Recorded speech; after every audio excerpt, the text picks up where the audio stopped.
ওই আমি তোর বেতন দেই, তুই আমার বেতন দেস? হ্যাঁ, এই তুই আমার ফ্যান দিবার আসছিস না? আমি কিছু বুঝি না না?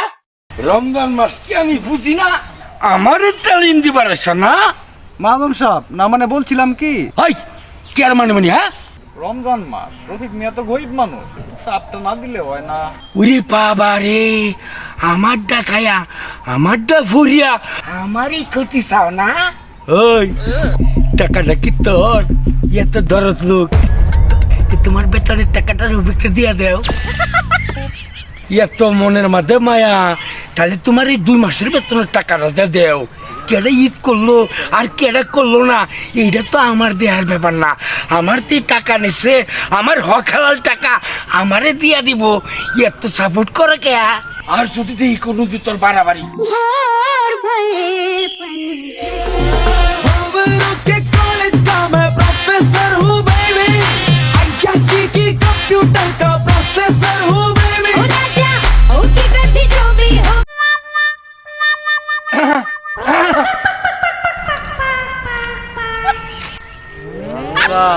রমজান মাস, ওই কেডা রে? মাশাল্লাহ রফিক চাচার মেয়ে। হ্যাঁ, ও এলিগে তো কই রফিকের প্রতি এত মায়া কে তোমার? নাউজুবিল্লাহ, মাজন এসব কি কইতাছ?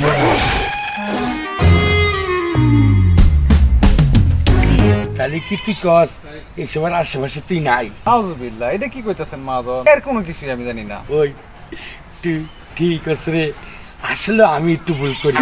ওই আমার কি টিয়া বসে কম আছে, আসলে তোর রফিকের দিকে একটু নজর দেওয়া যায়। ওই তারা না ওরে মনা যৌবনটা বৃথা গেল চাইয়া দেখলি না একটা কথা কইবার চাইছিলাম, এটা না তুই পারবি। মাদন সাহেব, সব ঠিক আছে, আমি এটা দেখবো না। চলেন, নামাজের সময় গেছে, নামাজ। চল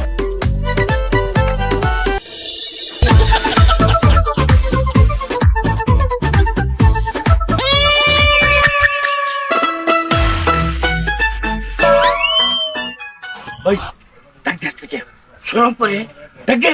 আহা, ডাক্তার দিমু, এত উত্তেজিত হইছেন কে? রফিক চাচা, ও রফিক চাচা, বাইতে আসুন।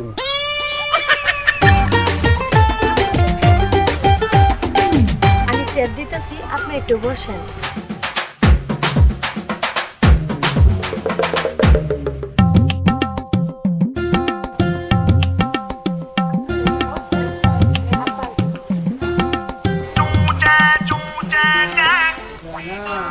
খারাপ দেখছি, আর এই রূপ খারাপ দেখছি না, বুড়ি এক খারাপ।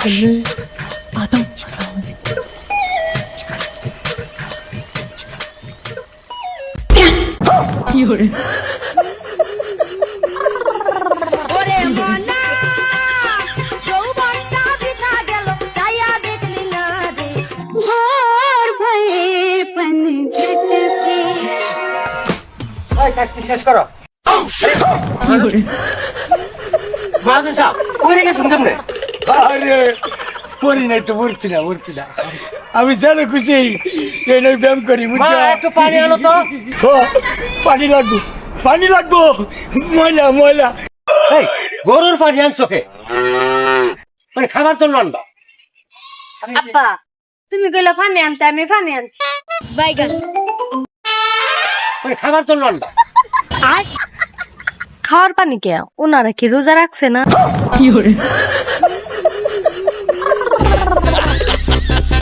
না না, খাবো পারি না, এই ময়লা পড়ছে। আচ্ছা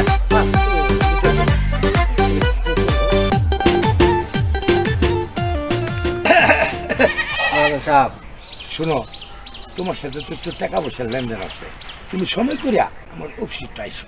মাদন সাহেব সামনে ঈদ এসে পড়ছে, এই জন্য কিছু ব্যবস্থা করতে পারতেছি না। তারপরে আপনার টাকাটা আমি কি যে করবো মাথায় ধরতেছে না। হায় রে পাগল, টাকা পয়সা চিন্তা করিও না, বুঝছো? তুমি টাকা পয়সার চিন্তা করিও না, এটা তো আমি বুঝুম। আমার কিন্তু দায়িত্ববোধ নাই, সামনে ঈদ আইতাছে, এদিকে আমি বুঝি না। তুমি আমার অফিস আইসো, এখন এখন আমি যাই নাকি? আচ্ছা আচ্ছা।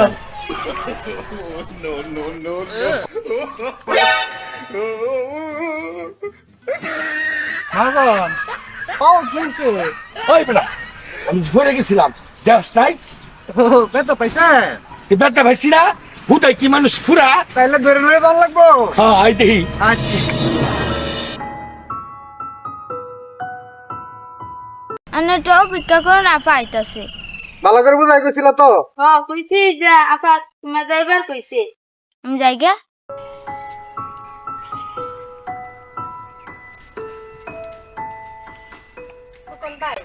আমারে কি আপনি ডাকছিলেন? ডাকছিলাম একটু জি বলেন।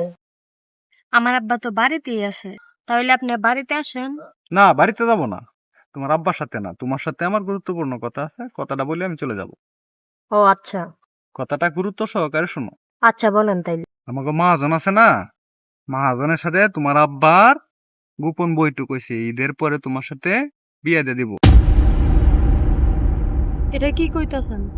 আমার বাপে এত বড় সর্বনাশ আমার করতে পারলো? তোমার আব্বা যে মহাজনের কাছ থেকে টাকা নিছে না, আরো কিছু টাকা পয়সা দিয়া মহাজনে তোমার আব্বারে রাজি করাইছে। মা জন্য তো আমি চাচা বইলা ডাকি। ঈদের পরেই তোমাদের বিয়া। আমি তো আমার বাবার হুকুম ছাড়া কোনো কিছুই করি নাই, তাহলে এত বড় সিদ্ধান্ত কেমনে নিল? যদিও এই কথাটা তোমাকে বলা আমার উচিত হয় নাই, যেহেতু আমি মহাজনের লোক, কারণ মহাজনের ঘরে আরো 2টা বউ আছে, মানে তোমারে বিয়া করেও তোমার জীবনটা নষ্ট করবো মহাজনে, এটা আমি চাই না।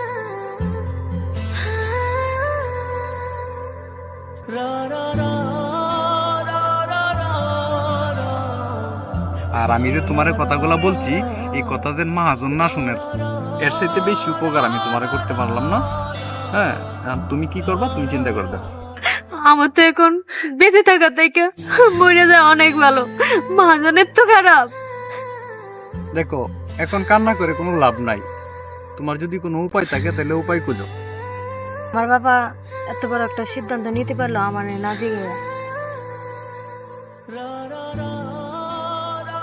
আমার বাবা সিদ্ধান্ত নিছে, এখন আমি আমার সিদ্ধান্ত নিব। যাই করো ভেবে চিন্তে করো, তবে কোনো ভুল করো না। আমি কোনো ভুল সিদ্ধান্ত নিব না। তাহলে আমি এখন আসি। আপনার এই ঋণ আমি কোনোদিন না শোধ করতে পারবো না। যাই করো ভেবে চিন্তে করো। হ্যাঁ, আমি এখানে বেশিক্ষণ থাকতে পারবো না, আমি যাইগা।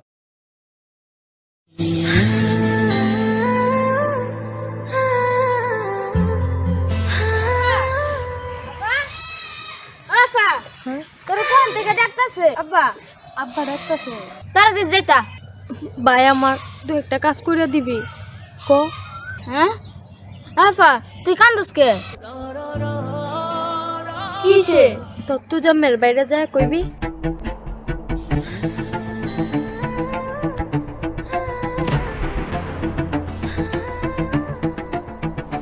আচ্ছা আমি এখনই যাইতাছি।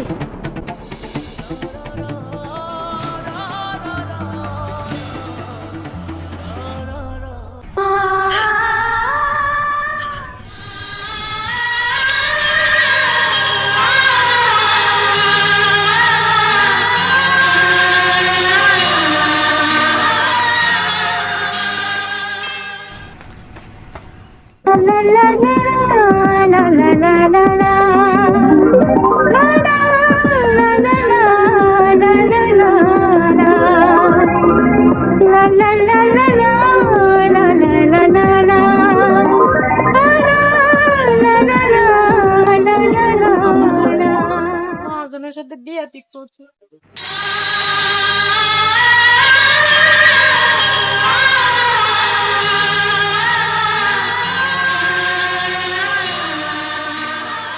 তুমি তো এমনটাই চেয়েছিলে, যেন সারা জীবন তোমার জীবন থেকে আমি সরে দাঁড়াই। আমার ভালোবাসা তুমি কোনো সময় বুঝতে চেষ্টা করো। হ্যাঁ, আমি জানি আমার এই ভালোবাসা শুধু তোমার কাছে একটা পাগলামি, তাছাড়া আর কোনো কিছু নয়। আমার এই সরল ভালোবাসাকে তুমি সব সময় অপমান করেছো। না, তুমি আমার ভুল বুঝো না, আমি সত্যিই বুঝতে পারি না। আমি তোমাকে সত্যিই ভালোবাসি, কোনোদিন সাহস করে বলতে পারি নাই। হয় ছোট লোক, তোর কত বড় সাহস, তুই আমার হুবু বউর সাথে ফষ্টি বিক্রি করতেছস? এর কি আছে? আছে বাড়ি আছে, আর তোর জন্য আমি টাকার পাহাড় বাউ করে রেখেছি। এই এই ছোট লোকের কি আছে? তোর কি সুখ শান্তি রাখে? এই ছোট লোকে যা আছে তোমাদের তা নাই। তা যদি থাকতো তাহলে ধার দুইটা বউ আছে, তাহলে কইতাছে বিয়ে করবার লাগিয়া। চুপ! একদম চুপ। এই, আমার দুটা বউ আছে, বিক্রি লোক রাখতে পারি পারি না? আমার বাড়ি, গাড়ি, টাকা, পয়সা, ব্যাংক ব্যালেন্সের কোনো অভাব নাই। মহাজন মনে হয় ভুলেই গেছে মহাজনের ছোট বউয়ের দুই ভাই বডি বিল্ডার কি পরিমাণ ভয়ঙ্কর, এবং তারা আমাকে বলেছিল যে মহাজন যদি কোনো প্রকার বিবাহের পায়তারা করে যেন শুধু তাদেরকে আমি একটু জানাই। আরে না না না না না না, ফোন করতে হবে না, এই পকেটের ফুল, এই পকেটেই মানা, বুঝছো? আসলে কি আমি জানো, আমি তো আসছিলাম তোমরা দুজনের ভালোবাসাটা পরীক্ষা করার জন্য। মামনি হাতটা দাও তো, এই দাও, তোমরা দুজনকে কতটুকু ভালোবাসো সেটার পরীক্ষা নিলাম, মনে কিছু নেই না। যা এই মহাজন, হ্যাঁ কি হলো? হ্যাঁ হ্যাঁ, কি এলো না, বুঝতে পারলাম না। তোমার বুঝার দরকার নাই। না না আমি